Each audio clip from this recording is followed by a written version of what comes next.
I just want to know, I was drawn through the law of attraction to you back in February of this year, and I was having some contrast in my life, and I've been like a sponge, just absorbing and just listening to your tapes and reading. And feeling the resonance. Mm-hmm. In other words, when you hear descriptions of things that the larger part of you knows, and there's an absence of resistance as you are hearing it, then it's causing a blending of who you are, which is what happens, which makes you say, I feel like a sponge. In other words, it's a resonance with what you've always known. Mm-hmm. Yes.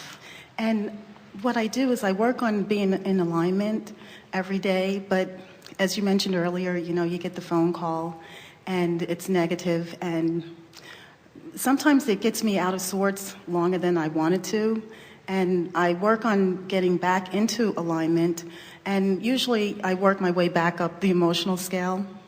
And I've seen things manifest in my life, small things, but what I'm interested in is finding out how long does it take to manifest the bigger things or other things in my life? It is not longer or more difficult to create a castle than a button.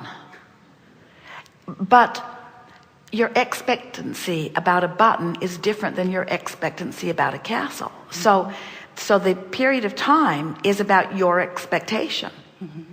So that's why the approach we take to teaching you about creation is, rather than comparing the bigness of the items that you're trying to create, if we can convince you about the law of attraction, and we can educate you about the way you feel when you're allowing and the way you feel when you're resisting, then you can start focusing on the allowing part, and things will happen quickly for you. I see. How do I become more of a allower? How do I... Just the way you are. In other words, just like what you're doing. You're working to feel better and better and better and better. And every word that we utter is toward the end of toward your understanding that it's easier than all of us are making it out to be.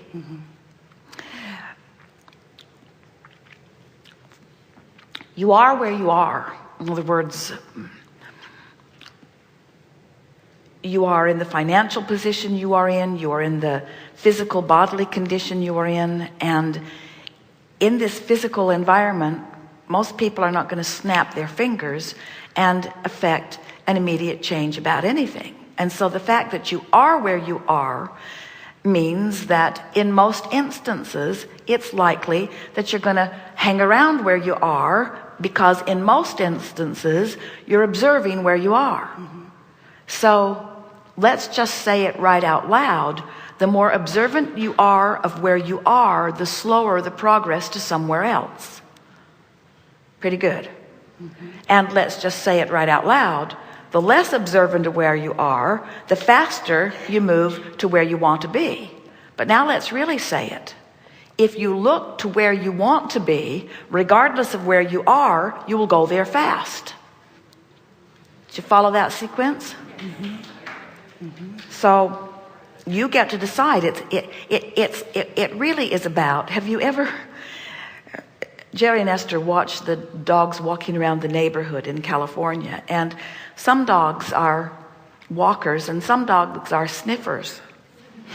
And the sniffer dogs are really annoying to their owners who want them to walk, because they're always going the other direction. So they go that way ways, and then they go that way ways, and then they go that way ways, and then they go that way ways, and then they go over there, and then they go over there, and then they go over there.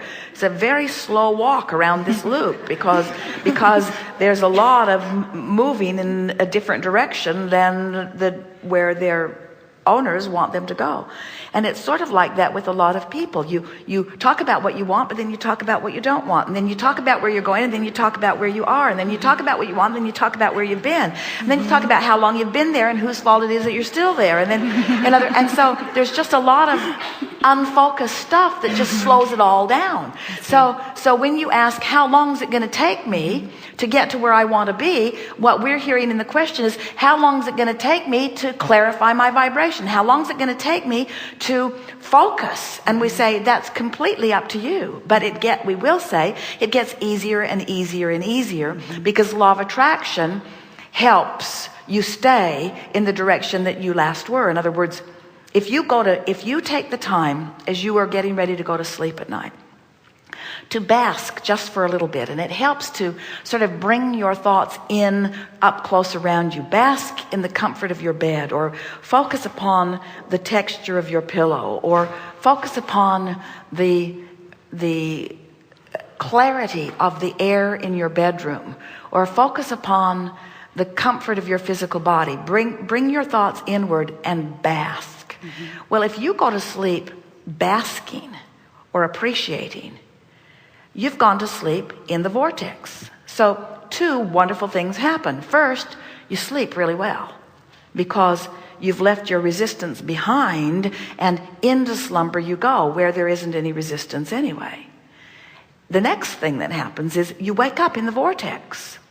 You wake up in the vortex. We will give you a sequence of statements that we want you to just ponder. If you have bad dreams, you didn't go to sleep in the vortex. Because when you wake up, you see, when you slumber, you reemerge into non-physical. When you awaken, you reemerge back into physical. And you always rejoin consciousness where you left it. So imagine basking your way to sleep for a few nights. Basking and appreciating, and then waking up and picking up the appreciation and continuing it a little further. Something like that would really speed the progress between what you're asking for and what's already there, present tense, in your vortex, and what you've allowed. You close that gap very quickly under those conditions. I see.